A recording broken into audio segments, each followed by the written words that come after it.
Okay, so we are here in Dallas, Texas, at the House Church Conference. It's my friends Kathy and Jim Mellon, and they've got some Luke 10:2b stories. So, Kathy, you want to start? Sure. Great. I would say about a year and a half ago, we started praying the 10:2b prayer together as a couple. Wait, remind us of what that is. What's that? That's when we pray to the Lord of the harvest to send workers into the harvest field. And we just had been imploring the Lord to send us some leaders, some people who really had a heart to reach out into the community, people who maybe had had some experience with that already. And it's just been amazing in the last year. And you guys live where? In Killeen, Texas. Killeen, Texas. So you're sort of praying for your area. Yes, right? we were, yeah. Okay, so you started praying that, and what happened? And people started calling us out of nowhere. Yeah. People who had been active in ministry, and then all of a sudden the Lord told them, I want you to go to Killeen, Texas, and plant house churches. And so we're just amazed. How hard is that? Huh? No work on our part, Yeah. no organizational skills required. It was just answer God. the phone and it was just God. Yeah. That's So great. Jim's been meeting with those people. Once in a while I get to meet with him, but he's been meeting with people on Thursday nights. Okay. So here's Jim. So you want to tell us some stories? What do you want to say about this? Sure. Praying this prayer. Well, Kathy and I started praying, and actually the first answers that we got from it were volunteers coming to the pregnancy center. Kathy was executive director of 4 pregnancy centers, and it was always a struggle to get volunteers. And we started praying 10:2b probably a little longer than a year and a half ago. After we heard you and Kenny, you might have been back in Denver. Yeah. So, and that was really our first experience of just sensing, that wow, the Lord is all of a sudden there's volunteers coming. And over the past year, we've just been amazed. It started about a year ago. I was going to a house church meeting in Temple, Texas, which is about 30 minutes from where we are. And one of the guys that was working with us, and we helped him plant a church in his house, asked me to come over. I hadn't been there, and there was some new people, and he wanted me to see what was going on. And on my way out the door, Kathy said, you got 2 calls today, interested in house church. Would you, call them? So I said, okay, on my way over. So the first person I called had been a guy who'd been in full-time ministry, including senior pastor, for 19 years.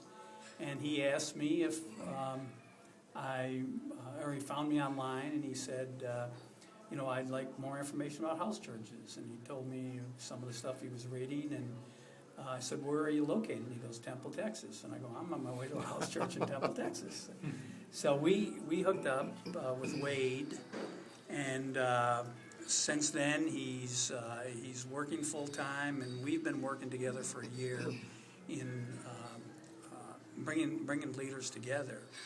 And my second call that night was to a young lady named Kim, and she had said, told me her name and said, do you remember me? I knew you guys 30 years ago, you and Kathy. And when she told me her name, I said, yeah, I remember you. And Kim had been on the streets for over 20 years. And so she connected with us, and we've been working with her, and we're getting ready to plant a house church in her small apartment that will specifically reach people that are on the streets. When you say on the streets, you mean what? Prostitution, drugs, gambling. And so the Lord sent her and Wade actually the same night with a phone call, and that was about a year ago. Since then, the Lord has sent us a full-time missionary. They were in Romania. Was it Romania? For 10 years. And the Lord told them to go to Central Texas and help plant organic house churches. And he walked into where I work one day, and we connected. The Lord had sent us a seminary student who they tried and failed at a church plant, and him and his wife prayed on where in Texas should we go to plant a church, to plant organic churches, and they felt the Lord tell them Killeen, Texas. Wow. Killeen is also next to Fort Hood, which is the largest military installation in the world. And so we have a ministry to the military. And so him and his wife came. So you didn't have to like talk these people into it No. or convince them that house church was a good idea. You didn't have to do No. any of that stuff. And then we got another person that was in the full-time ministry. We're meeting on Thursday night, and we heard this, this type of ministry called an MRT, so we decided to call ourselves that. And right now, we have seven people that the Lord has sent in the last year that all have ministry experience, and they're all really sold out on organic community. So they're sort of apostolic. They have something about planting Right. churches. Yeah, and well, they're all apostolic, Yeah. everyone there. Yeah. And, we just look and, we've made a pact on Thursday night that we will not invite anybody. If anybody's going to come, they're going to come. It's just that you can't invite anybody. And a couple weeks ago, we had 3 guys. We sit outside at a Starbucks, and we had 3 guys walk out, and they go, "This may be a strange question, but are you guys the church planters?" And I said, "That sounds like a singing group." And they said, "Yeah, my wife was cutting somebody's hair. She's a beautician and was cutting somebody's hair today. And we've just planted a church in Killeen." There's the 3 of them. There are 3 elders. And they said that whoever hair she was cutting, it turned out to be one of the guy's wives that had been meeting with us, said there's church planters that meet at Starbucks at Thursday night. And so they joined us. The word has gotten around. Wow. And so, So how many do you have like on Thursday nights if everybody's there? Well, we have 7 of us that have been in ministry, full-time ministry. And then Tim Dale came and did some filming. I think we had about 10 or 12. But we have at least 7 we have a core group of 7.